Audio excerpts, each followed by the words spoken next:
Scott, do you hear me? The icy wind was so strong that even several layers of very warm clothing didn't help me. I was shaking from the cold, and I was having a hard time getting my words out. But Scott didn't seem to care. He was fascinated by the group of polar bears. And the polar bears, it seemed to me, were looking at me with empathy. Let me introduce myself. My name is Blanca, and I have followed my sweetheart to the very edge of the world. The North Pole, to be exact. That's love, you'd think. Well, that depends on how you look at it. I'm sure after you hear my story, you'll lose your enthusiasm, because it was not the smartest idea to agree to this kind of adventure. I couldn't have done otherwise, though, because I wanted to spend every minute of my life with him, with Scott. Smart, handsome, talented, charming, and unfortunately for me, open to anything new. Anything but a relationship with me, of course. Scott won my heart at first sight. Where our whole group was gathered for the history class, I knew, here comes my soulmate. Scott looked like a pirate from an adventure movie. Tanned, muscular, confident. He walked casually through the lecture hall and took the seat right next to me. Well, almost. Okay, he sat a few rows above me, and I practically snapped my neck, staring at him like a lunatic. Good thing I wasn't the only one acting so weird. Almost all of the girls in the group turned their heads 180 degrees, like possessed dolls from horror movies. That's so cool. One of our guys pointed at the big pendant hanging around the neck of the handsome new guy. Yeah, thanks. A shark's tooth. Caught the bitch with my own hands. Oh, she was a nasty one. A wave of excited sighs rippled through the audience. I almost fainted. Oh my God, Scott was unbelievably cool. He seemed to know everything. He surfed some of the creepiest waves on his surfboard, climbed some of the biggest mountains in the world. He was the first to cross the finish line in an international amateur mountain bike race. I could go on and on. Scott was always reading books and played the drums like a virtuoso. I didn't know if there was anything this handsome boy couldn't do. I was determined to win his heart. Of course, there was a but. I wasn't interested in anything but Netflix shows and makeup sales. What do you think of Squid Game, Scott? I casually asked, trying to strike up a conversation. Nothing special. He looked at me as if I had asked him about some soap opera. And that, by the way, is the most popular TV show of the year. I get it. We've got Mr. Special here. It's going to take a lot to get Scott's attention. But what exactly could he like? I thought about it over lunch while eating mashed potatoes. The solution to the problem came naturally in the form of Gregory, the nerd in our group. Surprisingly, he and Scott immediately became friends because they had a lot to talk about. Gregory also knew a lot. However, he got his information from books, not from real life. I caught the poor nerd in the library, pinned him between the shelves, and hissed angrily, "Gregory, I need a favor, and I won't take no for an answer." It seemed to me that the guy's glasses fogged up from fear. A favor? What kind of business can you and I have? You're friends with Scott. Tell me what he's into these days.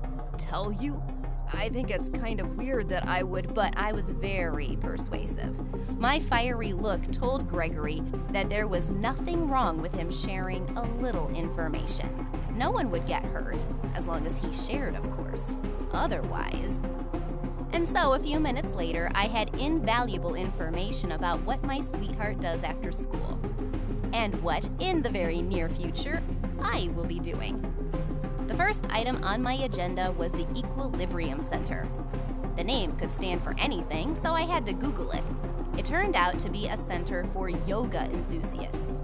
I found out from Gregory that Scott was taking a class on Wednesdays, and I rushed to sign up. Easy peasy. I've always had a natural flexibility and grace. I'm not afraid of a downward-facing dog. It's not like going up against a bear with bare hands. I bought the most beautiful sports clothes I could find. I purposely chose a size smaller to make me look thinner. The main thing, do not bend over too fast, or this beauty will crack at the seams. But this is yoga, not aerobics, so we're not likely to be jumping around like crazy.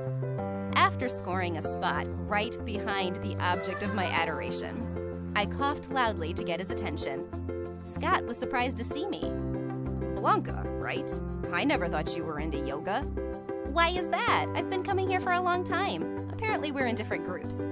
He should have known it took me 2 hours to drive all the way across town looking for the stupid center. Cool, he smiled and looked away. And that's it? I spent $200 on a really tight bodysuit for this?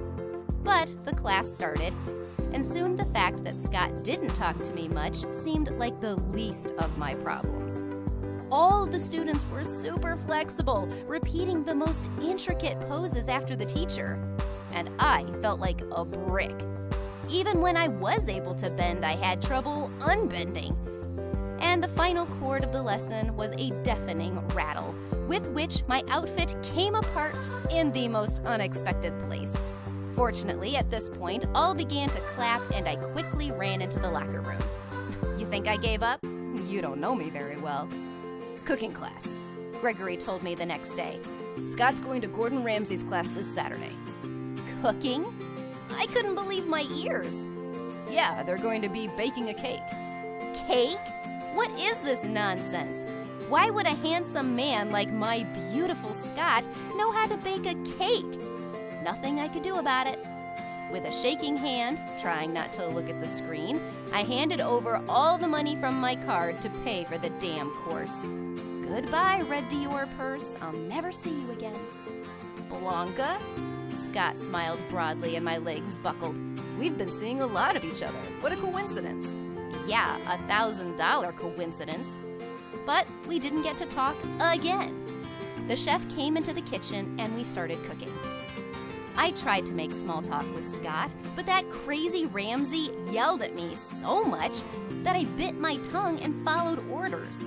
When the cakes were ready, I, cautiously looking at the chef, offered the guy a taste of my creation. All right, and you try mine. Scott is such a kind person. I put a piece of cake in my mouth and closed my eyes with pleasure. Oh, perfect. A talented person is talented at everything. Scott, it's amazing. I turned to the handsome man and froze. With his face turning green and his eyes bulging, Scott was clearly struggling with nausea. Did I forget the cinnamon? I asked cautiously. The guy just shook his head and ran out of the kitchen. I hurried to get out of there too before everyone laughed at me. Well, we can't all be Gordon Ramsay. Somebody just needs to be Blanca, beautiful and confident. I ran into Scott in class the next day and I felt I owed him an apology. I'm sorry I almost poisoned you. I fluttered my eyelashes and smiled charmingly. The guy smiled and said, Don't worry, you get to try things that are different, way worse during expeditions. This should prepare my stomach for another trip. He turned his attention back to his friends, oblivious of my existence. A trip? I think it's time to corner my Google-eyed informant again. He's going to the North Pole to look at polar bears. Icebreaker, helicopter, reindeers, reported Gregory. North Pole? No, that's too much. I'm not going to parade among the penguins wrapped up like an Eskimo. Do penguins even live at the North Pole? Lucky guy. Meanwhile, continued the nerd, his rich parents pay for all his whims. If only I had. I didn't hear the rest. I was already running out of the library, typing into Google, tickets to the North Pole. Scott's rich too. I'd follow him anywhere, even to Timbuktu. I was disappointed though, because the cost of the expedition was astronomical, like I'd never seen before. Well, I had no other choice. I had to get on that damn icebreaker, no matter what it cost me. I had to wait for Scott in the parking lot in front of the university. To do that, I sat in the car in the sun for 2 hours and almost boiled alive. But what else could I do? When my lover walked past my car, I howled like a police siren, faking an extreme degree of despair. How could you walk past such a beautiful and such an unhappy girl? That's right, you couldn't. Hi, Blanca. Scott frowned worriedly. What's wrong? And I told him such a tearful story that the writers of Hachiko would have given me a standing ovation. Did you know that my grandfather, about whom I know nothing, by the way, all his life wanted to see the North Pole? He dreamt and died without seeing polar bears. I accidentally heard you were going on an expedition and decided to come with you. But when I saw the cost, oh, Scott, I'll never save that kind of money. I'll never fulfill my grandfather's dream. I howled like a weeper again, and Scott rushed to reassure me. It's not that much money. Do you want me to pay for the tickets? I covered my mouth with my hand in shock. No, Scott, honey, no. Don't even think about it. But you remember how my story began, don't you? Spare me the pleasure of telling you how we got to the North Pole, for crying out loud. In a nutshell, I never would have thought that one person could have a full house of seasickness, aerophobia, and fear of heights. But I got lucky. I got them all. Yes, Scott and I finally managed to bond and become friends. But it's hard to talk and flirt when you're nauseous and pounding with fear. But that's not all. The cold that gripped my body was unlike any cold winter at home. It was as if Scott didn't feel these terrible weather conditions. He stared rapturously at the bears and saw no one around him. Okay, it's now or never. Scott, I love you, I shouted, gritting my teeth. The guy of my dreams didn't even turn in my direction. It was like he was deaf. Scott, can you hear me? But he didn't. He just turned around after a few minutes and nodded at the bears. Aren't they tough? With a weathered, icy face and chapped lips, I stood on the snow-covered ice, looking at these undeniably gorgeous, but absolutely not interesting to me animals and thinking, what the hell am I doing here? Scott and I could never be together. We're too different.